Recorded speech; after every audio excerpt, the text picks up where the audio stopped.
भगवान की है आरती, पापियों को पाप से तारती। श्री भागवत भगवान की है आरती, पापियों को पाप से है तारती।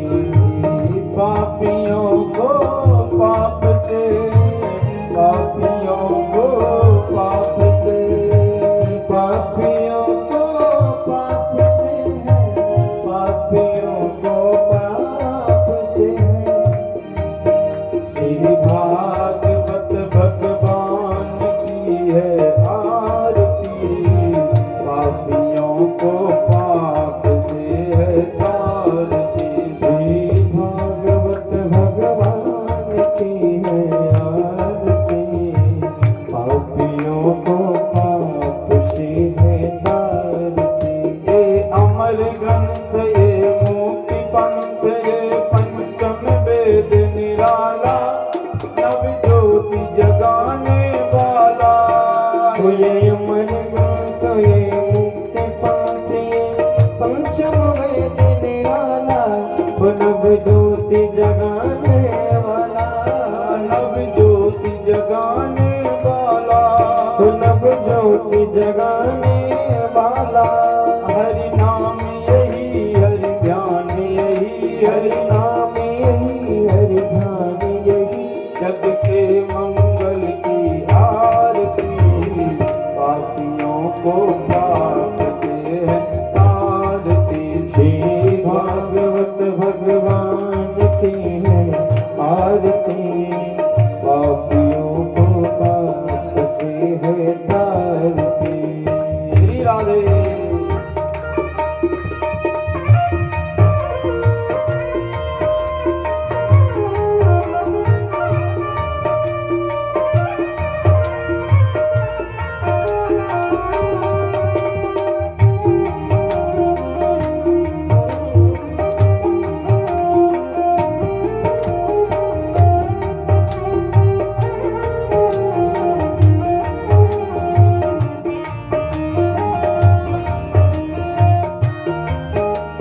शांति गीत पावन पुनीत, पापों को मिटाने वाला, हरि दर्श कराने वाला।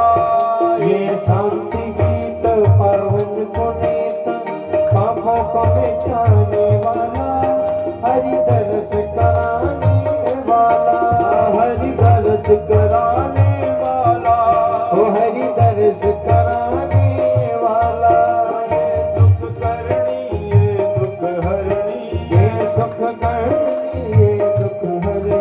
श्री मधुसूदन की आरती, पापियों को पाप से है तारती। श्री भागवत भगवान की है आरती, पापियों को पाप से है तारती। श्री राधे।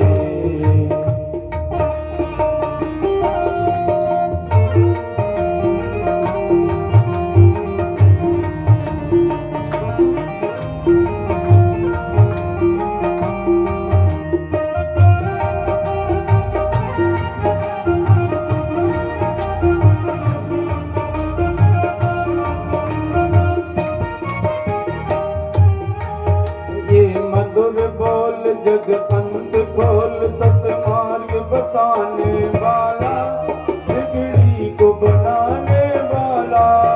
ये मधुर बोल जग पंथ खोल, सतमार्ग दिखाने वाला, बिगड़ी को बनाने वाला, बिगड़ी को बनाने वाला, बिगड़ी को बनाने वाला।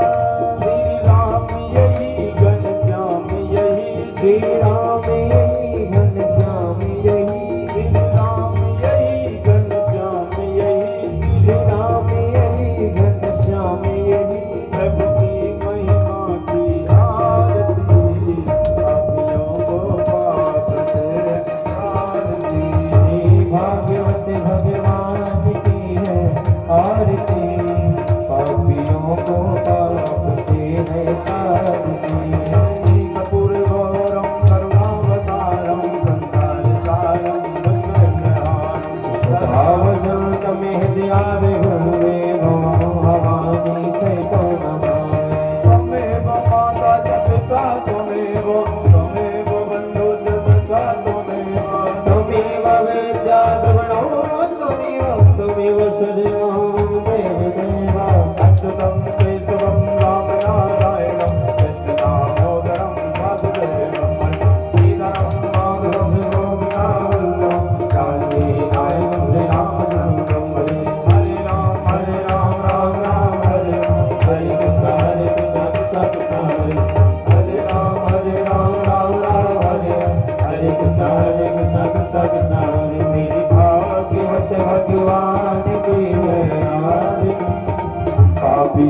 जीवाभिवन्दनम् आरोग्यात्मयात्माभिवन्दनम् ॐ जजनीनजन्मयन्तदेवास्वामि धर्माणि प्रथमान्यासन्नौ ते अनाकं महिमाना सन्ततपूर्वे साध्याः सन्ति देवाः एकदन्ताय विद्महे वक्रतुण्डाय धीमहि तन्नो दन्ते प्रचोदयात् नारायणाय विद्महे वासुदेवाय धीमहि तन्नो विष्णुः प्रचोदयात् तत्पुरुषाय विद्महे महादेवाय धीमहि तन्नो रुद्रः प्रचोदयात् ओम नंदनाय विद्महे यशोदानंदनाय धीमहि तन्नो श्रीकृष्णः प्रचोदयात् सेवंत काव्यकुल चंपट पाकुलब्जै पुण्णांगजात करवीर रसालपदवै कलवप्रभाल तुलसीधर मंजरे विश्वां पूजयामि जगदीश्वर मे प्रसीदं नानासुगन्धपुष्पाणि यथा कालो भवानिजां पुष्पाञ्जलिर्मया दत्ता ग्रहाणं परमेश्वरं मन्दपुष्पाञ्जलिं समर्पयामि प्राणपुरुषोत्तमाय नमः।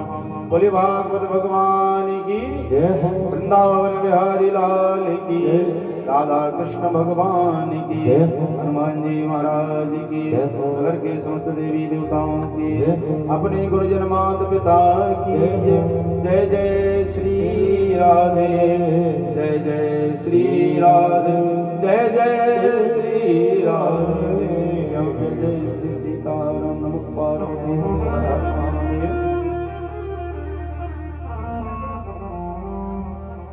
श्री राम श्री राम।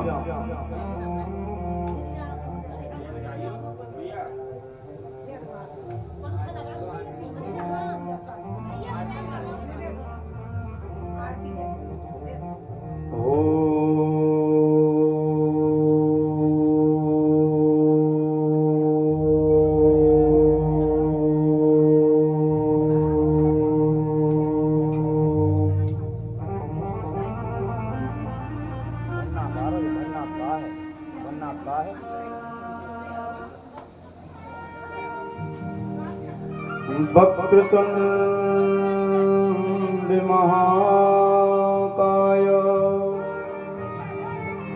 कोटिसूर्यसमप्रभा निर्विघ्नं कुरु मे देव सर्वकार्येषु सर्वदा विनायकं गुरुं भानु ब्रह्मा विष्णु महेश्वरा सरस्वतीं प्रणम्यादो इष्टकामार्थसिद्धये वर्णानामृतसंहारां रसानां छन्दसामपि मंगलानां च कर्तारं वन्दे वाणी विनायको भवानी शंकरौ वन्दे श्रद्धा विश्वासरूपिणौ याभ्यां विना न पश्यन्ति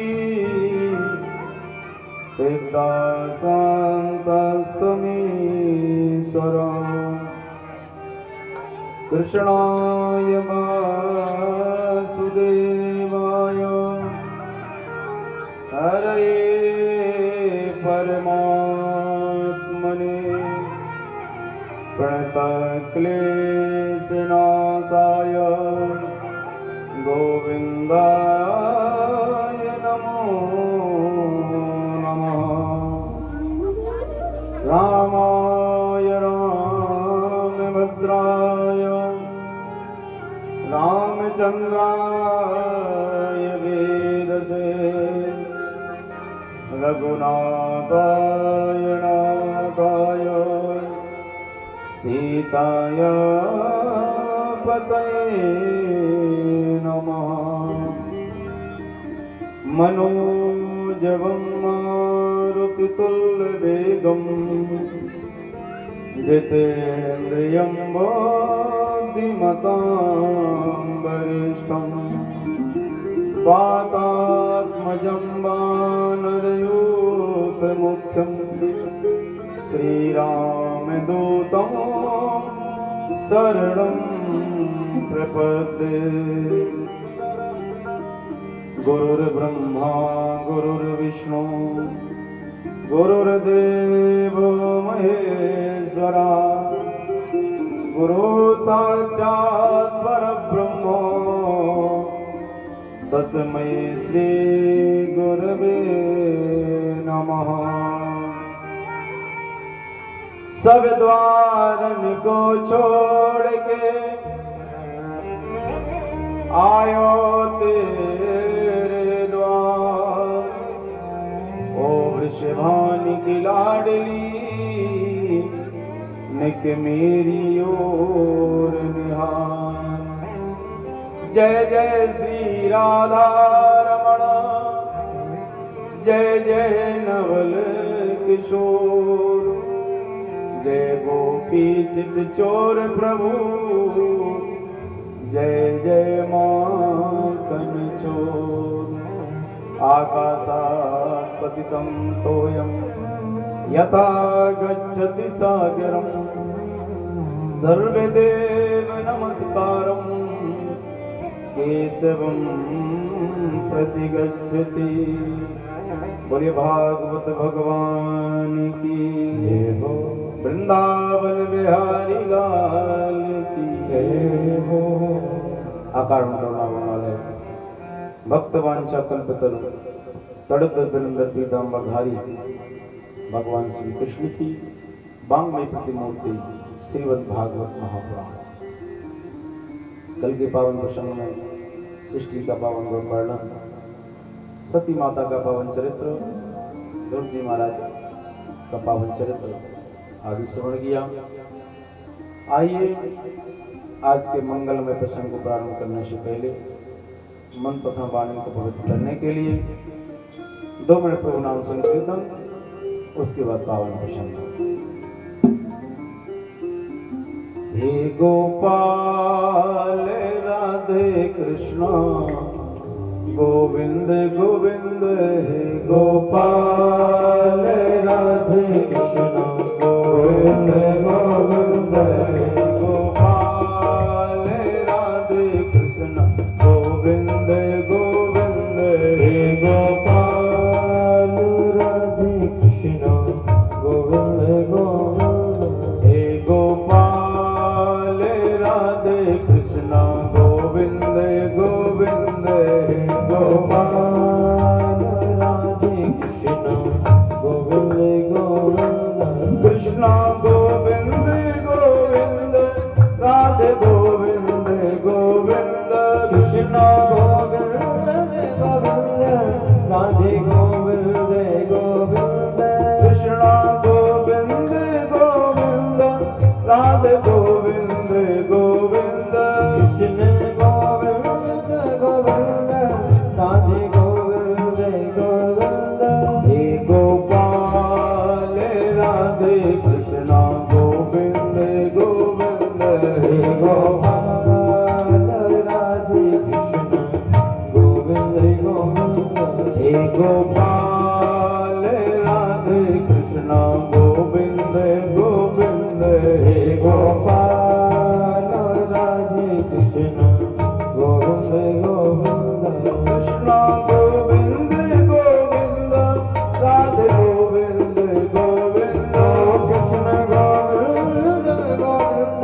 भगवान की जय हो। सुखदेव जी महाराज ने परीक्षित को नरकों का वर्णन करके सुनाया। तो बोले जो पाप करता है उसको नरक मिलते हैं। परीक्षित ने प्रश्न कर दिए, गुरुदेव यदि कोई पाप अनजाने में हो जाए तो उसका क्या प्रायश्चित है? जैसे गृहस्थ जीवन में ना चाहते हुए भी अनेक पाप हो जाते हैं, जैसे झाड़ू लगाने में चींटी आदि की हत्या हो जाती है, भोजन बनाने में कई कीड़े मकोड़ों की हत्या हो जाती है। तो ऐसे जो अनजाने में हो ऐसे पापों का प्रायश्चित कैसे होता है? तो सुखदेव जी महाराज वर्णन करते हैं, परीक्षित सुनो। ऐसे जो अनजाने में पाप होते हैं, ऐसे पापों के प्रायश्चित के लिए गृहस्थी में नित्य प्रति 5 यज्ञ करने चाहिए।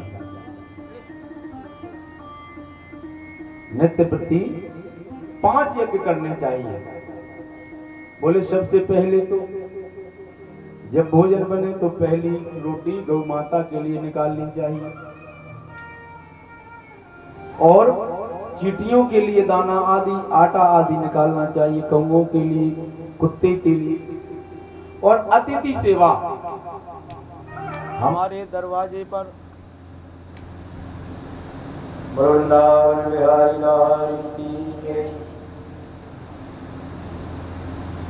वृंदावन बिहारी लाल की जय। बोले हमारे दरवाजे पर कोई भी अतिथि आ जाए तो उसको जल आदि के लिए जरूर पूछना चाहिए, क्योंकि ना जाने किस रूप में नारायण मिल जाए। अंदर नहीं बैठाना चाहिए, आज का समय अच्छा नहीं है। दरवाजे से ही केवल जल आदि पिला करके। तो बोले यदि गृहस्थ जीवन में ये व्यक्ति नित्य प्रति 5 यज्ञ करता है तो जो अनजाने में पाप हो जाते हैं उनकी निवृत्ति हो जाती है। और बोले गृहस्थ जीवन में जितना समय मिले उतने समय में भगवान का चिंतन करना चाहिए। बोले गृहस्थ के लिए ये नहीं कहा गया है कि 24 घंटे माला लेके बैठा रहे। बोले गृहस्थ व्यक्ति तो काम के अतिरिक्त जब समय मिले तो भगवान का चिंतन करे, उसी से गृहस्थ का कल्याण हो जाता है। देखो परीक्षित, सुखदेव जी महाराज कहते हैं, परीक्षित सुनो,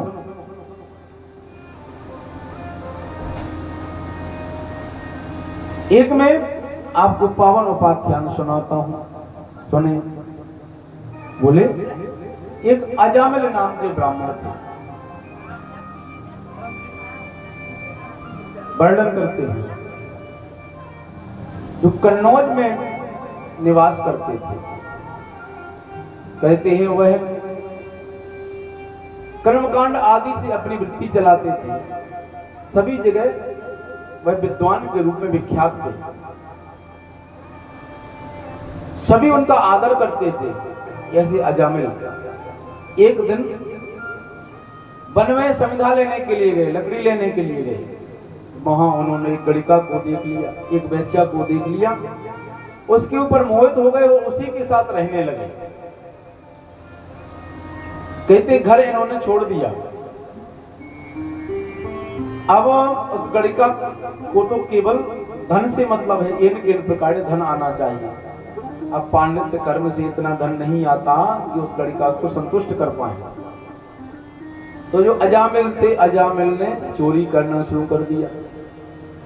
अजामिल डांका आदि डालने लगे। जो अजामिल पहले विद्वान के रूप में विख्यात थे, पंडित के रूप में विख्यात थे, कुछ दिनों में ही डाकू के रूप में कुख्यात हो गए। अजामिल से सब डरने लगे। रात्रि में निकल जाए और चोरी आदि डांका डाल के लेके आए और सब धन उस गणिका को अर्पण कर दिया। सुखदेव जी महाराज कहते हैं परीक्षित हो, कालांतर में अजामिल ने उस गणिका के माध्यम से 9 पुत्रों को जन्म दिया, 9 संतानों को जन्म दिया। बोले एक समय की बात, अजामिल के गांव में एक संतों की मंडली आई। पहले के समय में संतों की मंडली आया करती थी और जहां रात किसी किसी गांव में रात्रि विश्राम करते थे। तो ऐसी वो संतों की मंडली चलते चलते अजामिल के गांव में पहुंची और जहां शाम हो जाती वहीं वह संत विश्राम करते।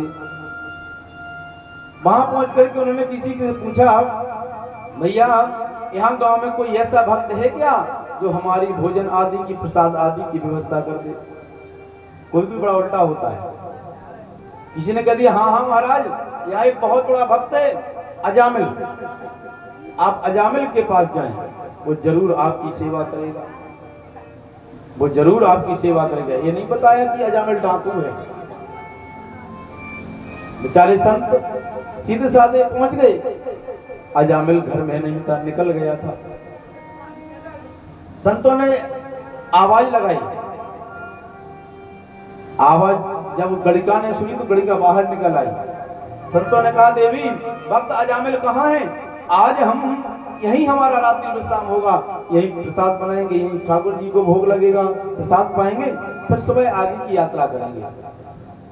गणिका ने कहा, संतों से झूठ नहीं बोलना चाहिए। कहने लगी, महाराज किसी ने आपको गलत पता बता दिया है। मेरे पति कोई भक्त नहीं है बल्कि डाकू है और मैं भी गणिका हूं, आपको भोजन नहीं करा सकता। संतों ने कहा, कोई बात नहीं बेटी, लेकिन गणिका ने कहा कि महात्मन मैं सूखा राशन आपको दे सकती हूँ, यदि कोई आपको दिक्कत ना हो सूखा राशन आप ले लें और प्रेम से प्रसाद बनाएं, ठाकुर जी को भोग लगाएं और स्वयं प्रसाद पाएं। संतों ने स्वीकार कर लिया। अजामिल कि उस गणिका ने सूखा राशन संतों को दिया। संतों ने आनंद से प्रसाद बनाया, ठाकुर जी को भोग लगाया और रात्रि विश्राम वहीं किया, अजामिल के घर के बाहर। कहते जैसी अर्धरात्रि हुई, अर्धरात्रि के बाद अजामिल लौट करके आया। उसने देखा कि मेरे दरवाजे पर संत चिल्लाने लगा। गणिका को उसके आने का पता था, टाइम का पता था, समय का पता था। वो बैठी थी इंतजार में। उसने तुरंत कहा, स्वामी इनको मैंने रुकने के लिए कहा है। अजामिल ने कहा, देवी तुमने कहा तो कोई बात नहीं। अजामिल घर के अंदर चला गया। जैसे ही सुबह हुई, संतों ने नृत्य क्रिया आदि की और जाने को तैयार हुए। अब मन में सोचने लगे, विचार करने लगे कि देखो हमने अजामिल का अन्न खाया है, तो अजामिल का कल्याण होना चाहिए। अजामिल को बुलाया। अजामिल को बुला करके कहा, अजामिल कभी भी संत यदि घर में आए तो जाते समय उनको दक्षिणा जरूर देनी चाहिए। अजामिल बोला, महाराज दक्षिणा की क्या बात करते हो? शुक्र करो कि हमने आपका दंड कमंडल नहीं छुड़ाया, नहीं तो हम तो दंड कमंडल सब छुड़ा लेते हैं। दक्षिणा की क्या बात करते हो?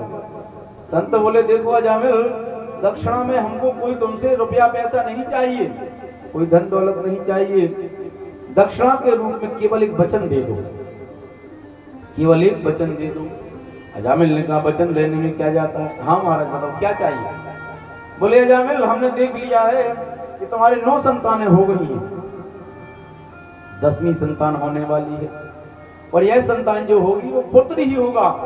जब ये पुत्र जन्म ले ले तो उसका नाम तुम नारायण रख लेना, उस पुत्र का नाम नारायण रख लेना।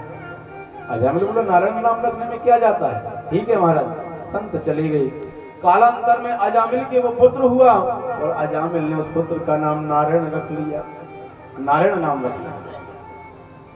सुखदेव जी महाराज वर्णन करते हैं, अब छोटे पुत्र से स्नेह ज्यादा, इसलिए दिन में कई बार नारायण नाम निकल जाता। अरे पुत्र नारायण आओ बैठो, पुत्र नारायण भोजन कर लो। अनेक बार ना चाहते हुए भी मुख से नारायण नाम निकल जाता और समय व्यतीत हुआ। अजामिल का वो बालक बड़ा हुआ, लगभग 3-4 वर्ष का हो गया। एक बार अजामिल बीमार पड़ गया। इतना बीमार पड़ गया, इतना बीमार पड़ गया कि मरणासन अवस्था में पहुंच गया। यम के दूत अजामिल को दिखाई देने लगे। अजामिल के पास यम को दूत उपस्थित हो गए। अब वो अजामिल को मारने लगे तो अजामिल चिल्लाने लगा अजामिल। तभी अजामिल ने देखा, दूरे क्रीडन का सप्तम पुत्रम नारायण वयम प्लावितेन स्वरेणोच्चै राजभावा कुलेन्द्रियः। तभी उसने देखा कि मेरा पुत्र नारायण दूर खेल रहा है। बुलाने लगा, पुत्र नारायण बचाओ, बेटा नारायण बचाओ, बेटा नारायण बचाओ। जैसे ही ऐसा पुकारा तो भगवान के पार्षद आ गए। नारायण भगवान के पार्षद आ गए। यमदूतों का और भगवान के पार्षदों का संवाद होने लगा।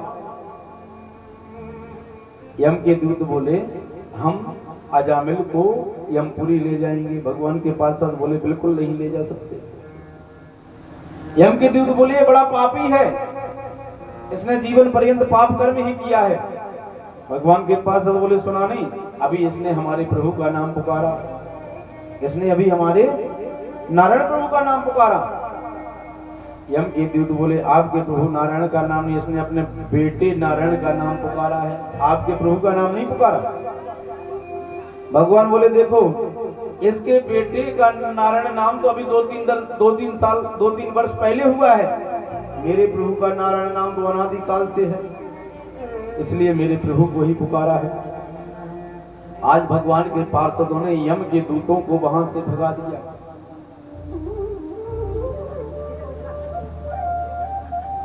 यम के दूतों को वहां से भगा दिया। यम के दूत गए और जाकर के यमराज से कहा कि महाराज हर जगह मत भेजा करो। देखो हम उस अजामिल को लेने के लिए गए थे, लेकिन वहां भगवान नारायण के पार्षद आ गए। यमराज बोले कि उसने पुकारा क्या? बोले उसने नारायण पुकारा। नारायण प्रभु का नाम नहीं पुकारा, अपने बेटे नारायण का नाम पुकारा। यमराज बोले, भैया यहाँ यमपुरी में धीरे धीरे नाम लो, अगर जोर से नारायण का नाम लोगे तो यहाँ जितने पापी हैं सब तर जाएंगे, हमारा तो राज्य खाली हो जाएगा, ऐसा मत करो। कहने लगे, आज से जहां भी आपको नारायण का नाम सुनाई दे, जहां भी नारायण का नाम सुनाई दे, वहां भूल करके भी मत जाना।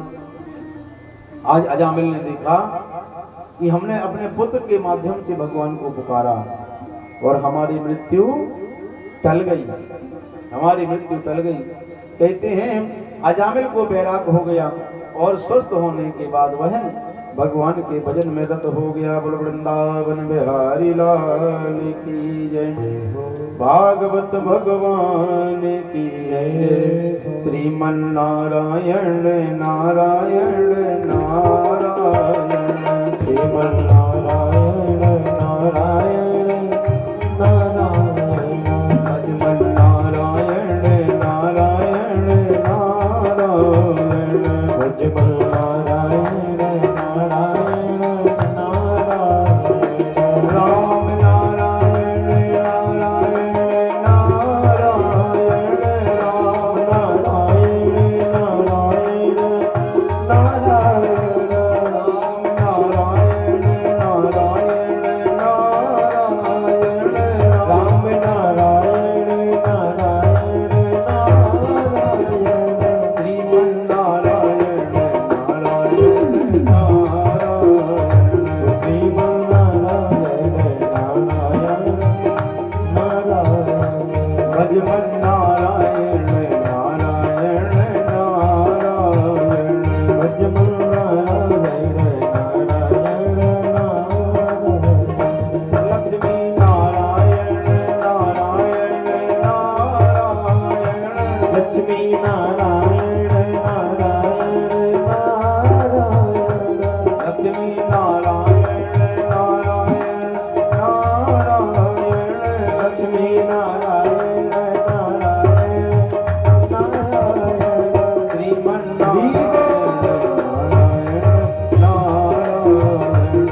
भागवत भगवान की जय हो।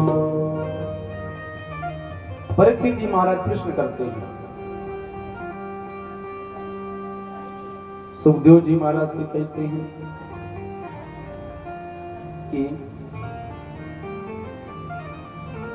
कि भगवान को समदृष्टा कहते हैं, भगवान को समदर्शी कहते हैं। तो जब भगवान की लीलाएं हम सुनते हैं तो भगवान हर जगह राक्षसों का ही क्यों वध करते हैं, दैत्यों का ही क्यों वध करते हैं, जब भगवान समदृष्टा है। सुखदेव जी महाराज कहते हैं, परीक्षित सुनो, इसमें तनिक भी संशय नहीं कि भगवान समदृष्टा हैं। बोले कि ऐसा नहीं कि भगवान ने दैत्यों के ऊपर कृपा नहीं की। बोले देखो, प्रहलाद का जन्म तो राक्षस कुल में हुआ, देखो प्रहलाद के ऊपर भी भगवान ने कृपा की।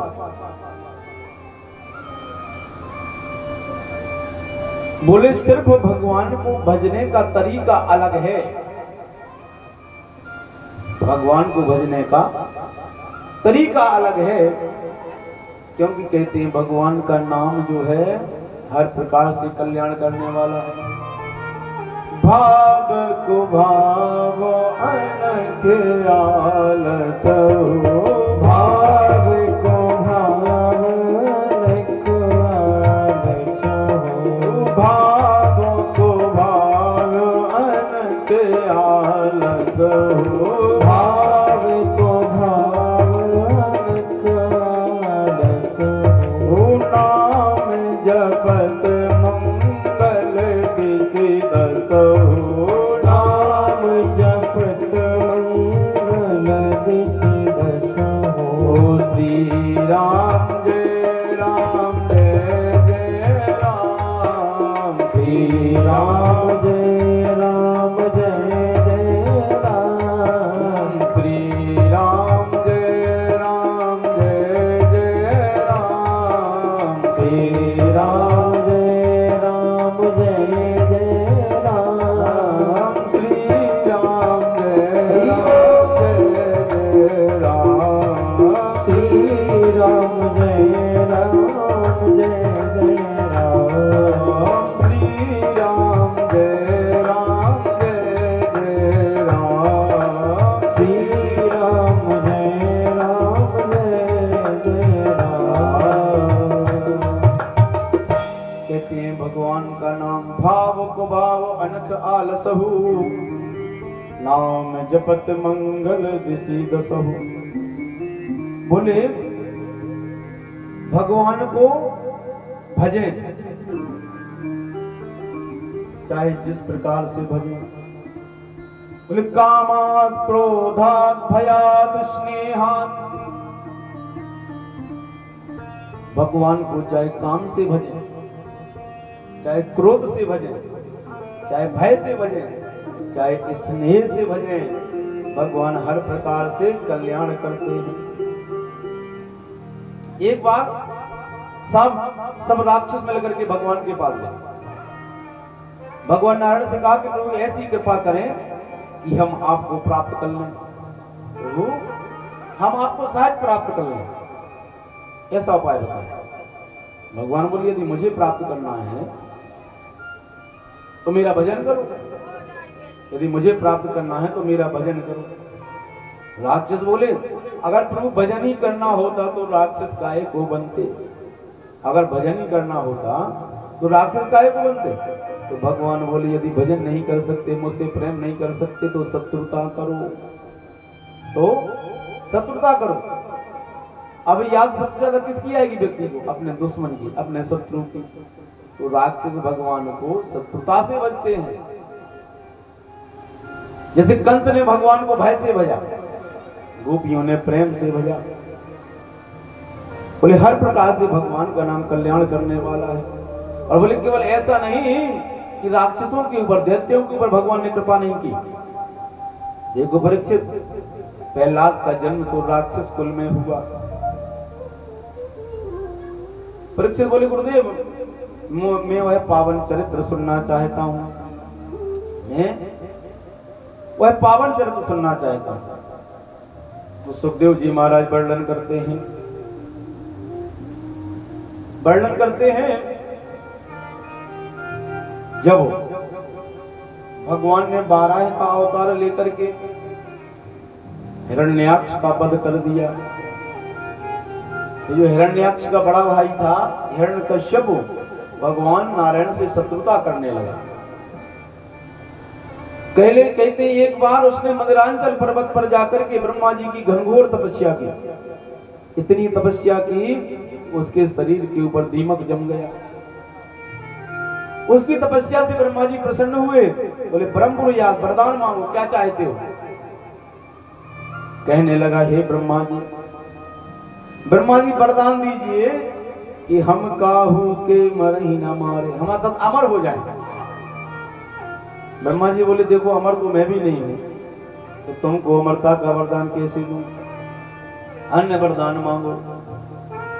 तो कहने लगा हिरण्यकश्यप, तो प्रभु ब्रह्मा जी वरदान दीजिए, मैं ना दिन में मरूं ना रात में मरूं, ना घर के अंदर मरूं ना घर के बाहर मरूं, ना ऊपर मरूं ना नीचे मरूं, 12 महीनों में ना मरूं, ना दिन में मरूं ना रात में मरूं, ना अस्त्र से मरूं ना शस्त्र से मरूं, ना नर से मरूं ना पशु से मरूं।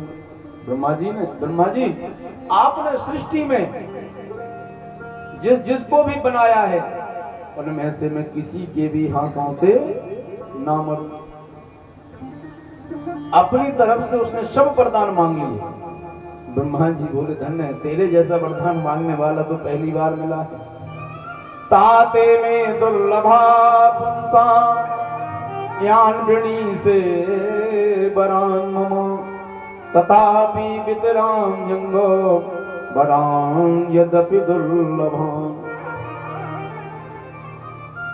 ब्रह्मा जी बोले, यद्यपि जो तूने वरदान मांगे वो बड़े दुर्लभ हैं, लेकिन तेरे जैसा तपस्या करने वाला भी बड़ा दुर्लभ मिलता है, तो हम जरूर तुझे वरदान देंगे, हम जरूर तुझे वरदान देंगे।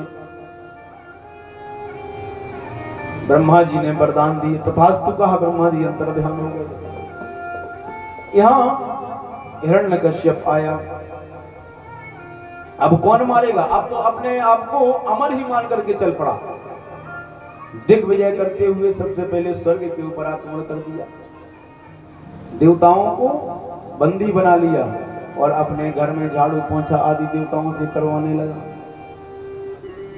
कहते देवता भगवान के पास पहुंचे, मां वैष्णव विबुधा श्रेष्ठा सर्वेशा भद्रमस्तु वः। हे प्रभु हमारी रक्षा करें, हे प्रभु हमारी रक्षा करें। भगवान बोले, बिल्कुल चिंता मत करो, हम आपका कल्याण करेंगे, समय की प्रतीक्षा करो, समय की प्रतीक्षा करो। कहते हैं हिरण्यकश्यप के कालांतर में 4 बेटा हुए, आह्लाद, अनुल्लाद, सल्लाद और प्रहलाद। सबसे छोटे हैं प्रहलाद। कहते हिरण्यकश्यप प्रहलाद से बड़ा स्नेह करता है, लेकिन प्रहलाद को बचपन से ही एक ग्रह लग गया। वो ग्रह बड़ा विचित्र है जो कभी छूटता नहीं है। उसको लगा कृष्ण ग्रह गृहीतात्मा न वेद जगदीदृशम, अर्थात उसको भगवान नाम का ग्रह लग गया, कृष्ण नाम का ग्रह लग गया, जो बचपन से ही प्रहलाद भगवान के भजन में रत रहते। कहते हैं एक दिन की बात, प्रहलाद ने विचार किया कि मुझे अपने पुत्र को पढ़ने के लिए राक्षसों के विद्यालय में भेजना चाहिए। दानवों का विद्यालय था जहां शुक्राचार्य के पुत्र संड और अमरक राक्षसों के बच्चों को पढ़ाते थे। उनको बुलाया